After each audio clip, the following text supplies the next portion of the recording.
అర లీటర్ పెరుగు, జీలకర్ర, అల్లం, కరివేపాకు, నిమ్మకాయ, కొత్తిమీర. ఇది నల్ల ఉప్పు అండి, ఇది మీ ఇష్టం, వేసుకుంటే వేసుకోవచ్చు, లేదే లేదు. 4 మిరియాలు. మనం తీసుకున్న ఐటమ్స్ మొత్తం కూడా అండి ఇలా మిక్సీలో వేసి మిక్సీ తిప్పుకోవాలి.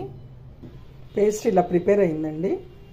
పెద్ద మిక్సీ జార్లో మనం ప్రిపేర్ చేసుకున్న పేస్ట్ ఇలా వేసి దీంట్లో పెరుగు కూడా వేసుకొని నీళ్లు పొయ్యకుండా మీరు మిక్సీ తిప్పుకోవాలండి. ఫస్ట్ మిక్సీ తిప్పిన మజ్జిగ, నిమ్మకాయ పిండాలి.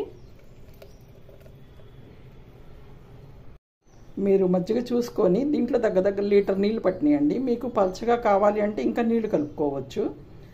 రైస్లోకి అంటే తక్కువ వాటర్ కలుపుకోవచ్చు. మజ్జిగ మన ఆరోగ్యానికి చాలా మంచిదండి, మన స్కిన్కి కూడా చాలా మంచిది, మన బాడీలో వేడి తగ్గిస్తుంది. వెయిట్ లాస్ చేసేవాళ్ళు కూడా ఎక్కువ ఏమీ ఫుడ్ తీసుకోకుండా రోజుకి 4 సార్లు పల్చగా చేసుకుని ఇలా మజ్జిగ తాగటం వలన కూడా మనకి వెయిట్ లాస్ జరుగుతుందండి.